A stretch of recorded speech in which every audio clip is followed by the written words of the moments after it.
Welcome to the Iris Speed Reading Podcast. This is episode number 6. I am Joseph Rodriguez. I'm an instructor for the Iris organization, and I teach the Toronto classes.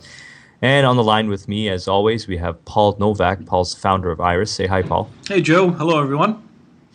So today, we're going to be talking about apps for speed readers. So speed reading has evolved so much since the 70s when it first made its debut on the market. And today, we have a lot of great tools that can help us take our reading speeds even higher, improve our comprehension, and improve our retention. So today, we're going to be talking about these apps. But before we get started, we have a couple questions that came in from some of our listeners.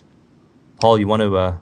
Yeah, absolutely, Joe. And we got one question actually by email, and we got another question by phone as a voicemail. And I wanted to let everyone know on the line that's listening in here, you could leave us a voicemail with your question, or you could send us an email with your question. If you want to email us, you could email us at podcast@irisreading.com. And if you'd like to leave a voicemail with your question, you can call 315-313-4747. It's just a voicemail box, and let us know where you're calling from. Let us know what your question is, and we'll try to answer as many questions as we can on this show.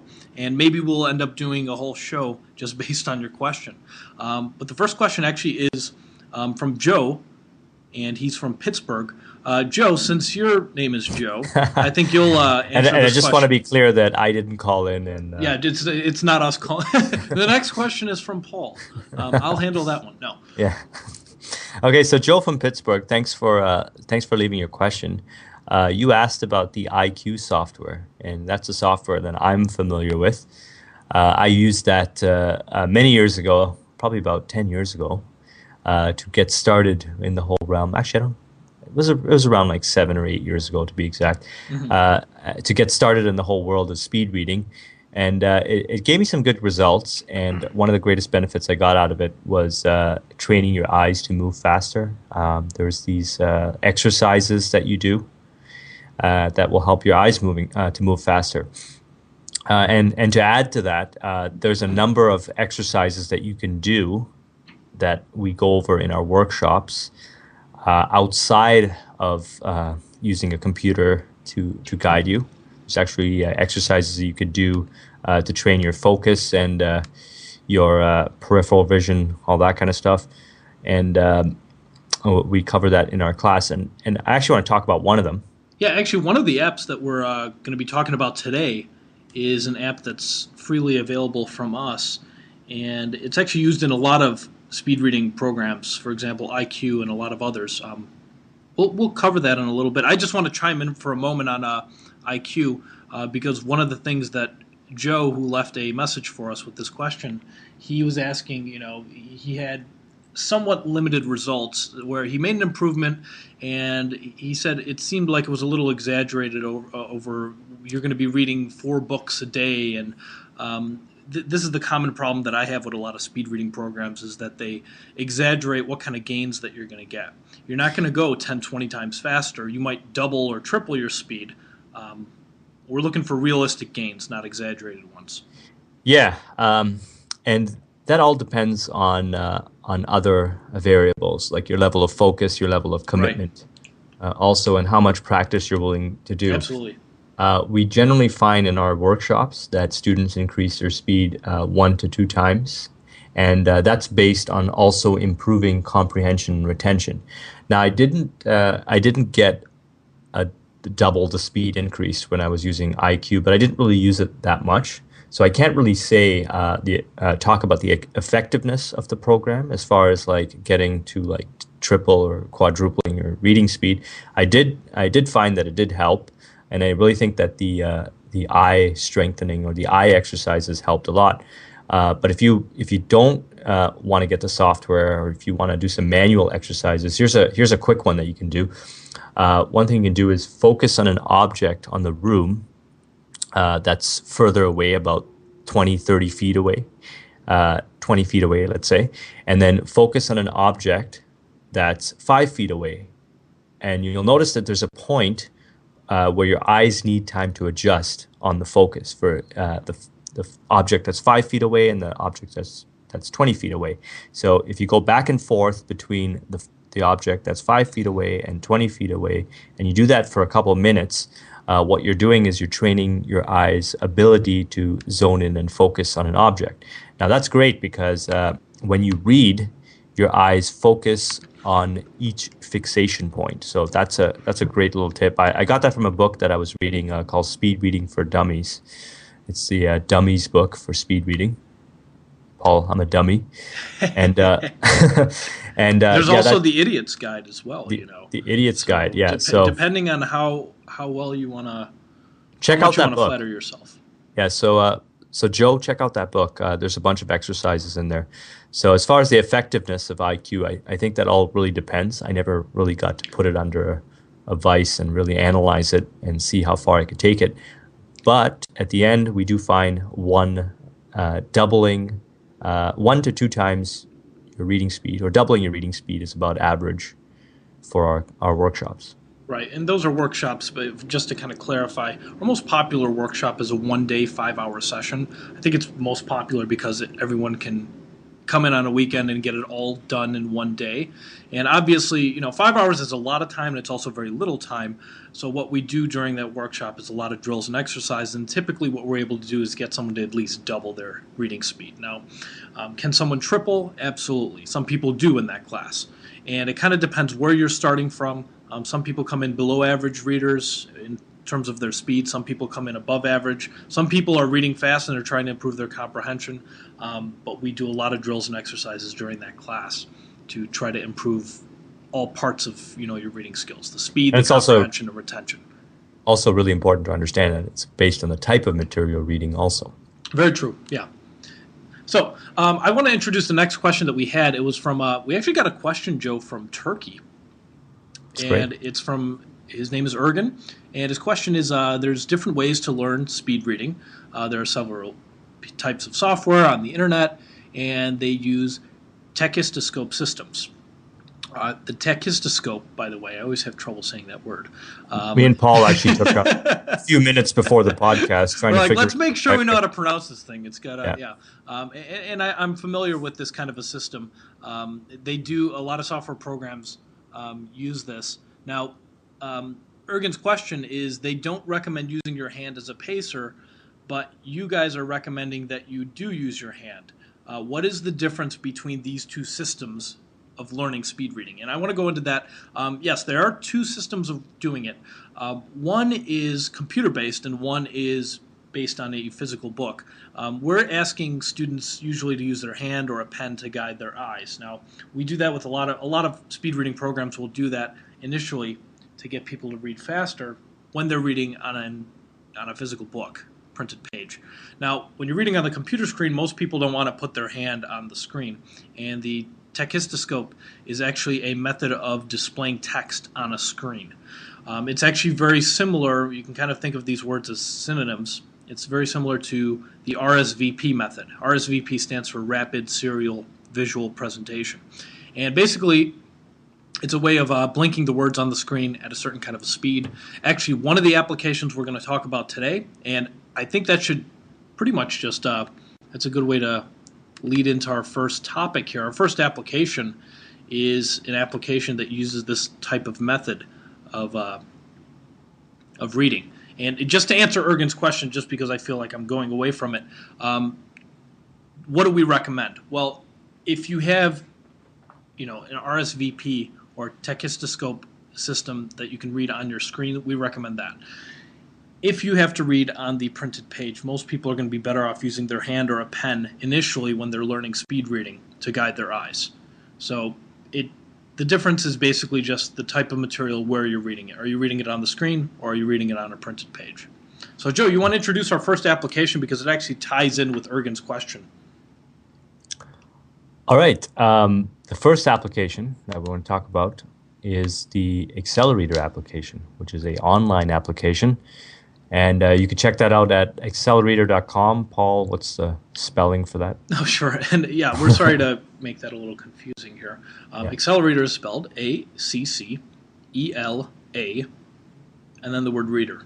ACCELA, reader. Accelerator.com. Joe, you want to explain how it works? So And it's free to use, by the way. There's no fee. A lot of software programs will charge you something for using this type of application. So this is a online-based application. So you need to make sure that you're online to use this.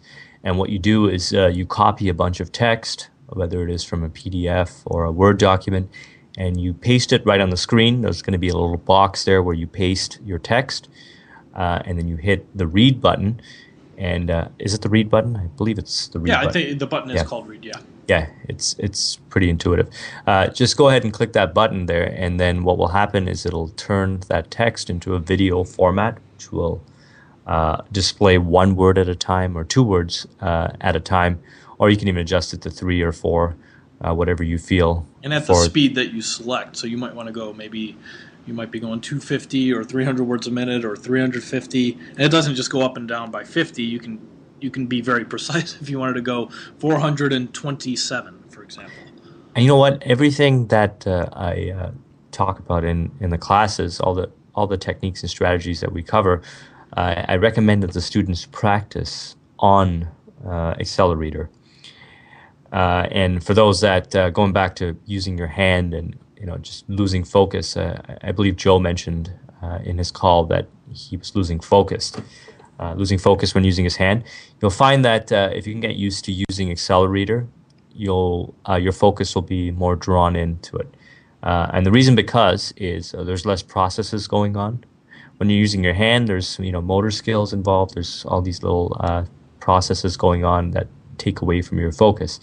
And what I find with Accelerator is it helps you pull back that focus, because the more resources that you can tie into the actual task of reading, the more resources that you can tie into that task, the faster you'll be able to read, and the better you'll be able to comprehend. Absolutely. Let's move on to our next application. That was our first one, accelerator.com. Our next application I want to talk about is Google Reader. Google Reader is a way, here's how I like to think about it. It's an inbox for the articles that you want to read.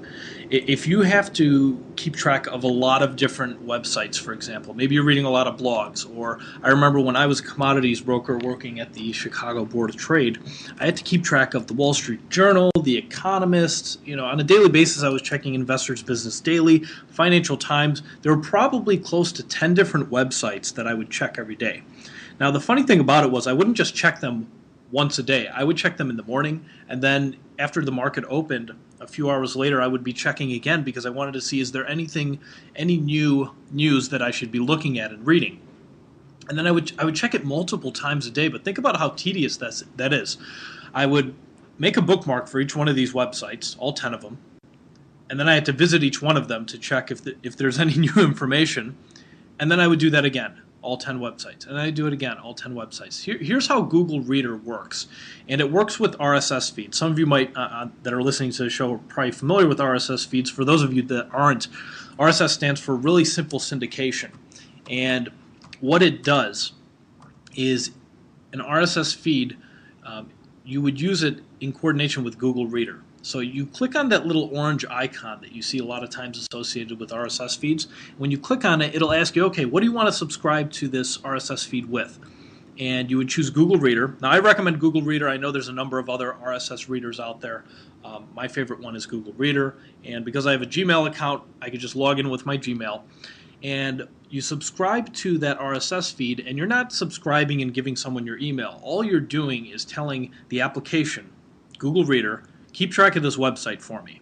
So what I would do, instead of checking 10 different websites, now I go to each one of those 10 websites, I subscribe to each one of their RSS feeds, and then in the morning when I need to check my information, instead of going to 10 different websites, I just go to one website.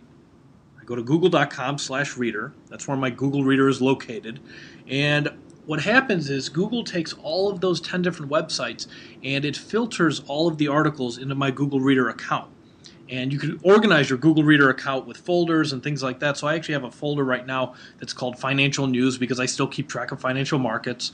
But I also have a folder that's called Education, where all articles relating to education I put in there. And Google Reader is a great way to keep, if you have to keep track of, maybe 10 or 20 or maybe 100 or more different websites and read a lot, this is a great way to consume a ton of information very, very quickly. And I would highly recommend checking it out. And this goes back to the concept that we talk about in our workshops, that it's not just about reading faster, it's also about reading smarter. Right. You want to cut down on the amount of time that you waste to prep for reading or reading irrelevant information. So all these tools and software like Google Reader can help you with that. And I just want to throw in just a quick little add-on for Google Reader. For those of you that use Craigslist, Craigslist has a RSS button also, and what you can do is do a little query for whatever it is you're looking for. So let's say you're looking for apartments or looking for homes or jobs or whatever. That search query, once you do that search query and you get your results, look at the bottom right-hand side, you'll see an RSS button, and you can pull that into Google Reader, and it'll notify you every time a new posting comes up for that search query. So that can save you a ton of time. You know what, that's pretty interesting. I didn't even know that. Yeah, when I discovered that. Wow. Sorry. No, typically I usually see RSS buttons, the orange icon at the top right-hand side of the screen, like in your address bar. So on Craigslist, it shows up on the bottom right? Yeah. Interesting. And unless they've changed it. But regardless, there is an RSS button on there, and you could use it to RSS feed your information specific to the search queries. So this is, it's just a little bit off topic, but I think it's kind of relevant. And I think at the end of the day, we also want to keep in mind that we want to save our overall time as far as reading goes. We want to reduce the amount of steps it takes to get the information that we're looking for. Great tip, great tip. Joe, do you want to talk about this application I know you use a lot, the third application? Do you want to cover it? Okay, so the third application is Meister, and Meister is a online mind mapping tool. For those of you that are not familiar with mind mapping, you can check out my blog, speedreadingzone.com. I have an extensive post there on mind mapping and its benefits and its application to speed reading. Now, mind mapping helps with comprehension and retention, and it's really, the way I look at it is it's a way of thinking. And if you can adopt the paradigm of going with the flow of a mind map, then you're going to be a lot more efficient in your way of thinking and how you do things. So Meister is a way to mind map everything on your computer online. And I mentioned this is an online tool, so you have to be online to use it. Although it works offline as well. Meister does have offline functionality, I realized. I've never actually, does it really? Because I've never played around with it. I've actually used it before. I was actually on a flight one time, and I backed up my mind maps offline, and I accessed them on the flight, and when you get back online, it just syncs them. It was pretty cool. That's great. I didn't even notice that because I do all my mind maps. I'm always online anyway, so. And if you've got an iPhone or an iPad, they do have an app for Meister as well.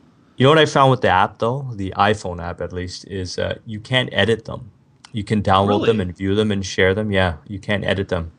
But here's another thing too. If you really want to stick with an offline, we weren't planning on talking about this, but if you really want to stick with a offline mind mapping program, try FreeMind. Right. Yeah, FreeMind is good.